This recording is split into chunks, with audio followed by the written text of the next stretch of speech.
अर्थ से हमेशा हमको मून का सिर्फ एक ही हिस्सा दिखाई देता है, जबकि अर्थ की तरह ही मून भी अपने एक्सिस पर रोटेट करता रहता है।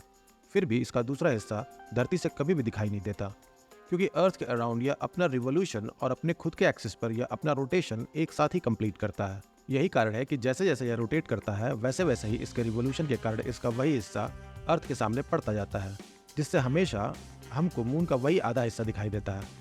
इस फेनोमेना को टाइडल लॉक कहते हैं। और दूसरा हाफ जो हमें कभी भी दिखाई नहीं देता और दूसरी तरफ ही रह जाता है, उसे dark side of the moon या far side of the moon कहा जाता है। ऐसा नहीं है कि इस हिस्से पर सनलाइट नहीं पड़ती इसलिए इसे डार्क साइड कहते हैं। यहाँ दूसरे हाफ की ही तरह सनलाइट पड़ती है, पर हमें यह हिस्सा नहीं दिखता, इसलिए इसे dark side of the moon कहा जाता है। मून को अर्थ का एक कंप्लीट चक्कर लगाने में अर्थ के 27.3 डेज लगते हैं और एग्जैक्टली इतना ही समय इसको अपना एक रोटेशन कंप्लीट करने में भी लगता है। यानी हमारे अर्थ का 27.3 डेज मून के एक दिन के बराबर होता है। अगर हम डे और नाइट टाइम में इसको बराबर डिवाइड कर लें तो अर्थ के लगभग 14 डेज तक यहाँ दिन यानी सनलाइट रहेगी, बाकी के लगभग 14 डेज यहाँ रात रहेगी। अर्थ की तरह मून का अपना एटमॉस्फेयर नहीं है, इसलिए मून पर सनलाइट बिना फिल्टर हुए ही डायरेक्ट आती है, जिससे इक्वेटर और मिड लैटिट्यूड पर यहाँ दिन का टेम्परेचर 107 डिग्री सेल्सियस तक पहुंच जाता है, जो वाटर के बॉइलिंग टेम्परेचर से भी ज्यादा है।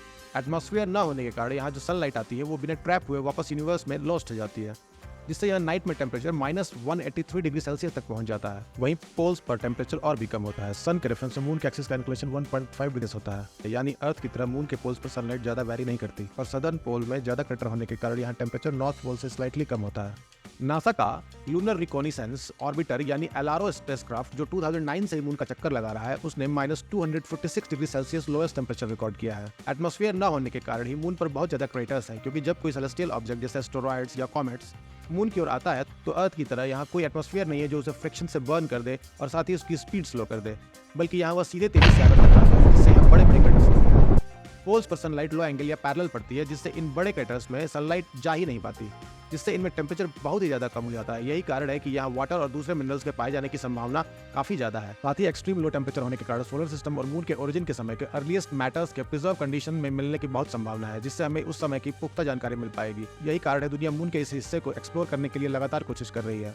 हाल ही में इंडिया के चंद्रयान 2 ने यहाँ वाटर के होने की पुष्टि की है, जिसे फर्स्ट हैंड कंफर्म करने के लिए इसरो ने चंद्रयान 3 लॉन्च किया, जो 23 अगस्त को मून पर लैंड करेगा। इसी के साथ इंडिया मून के साउदर्न पोल पर पहुंचने वाला पहला देश बन जाएगा।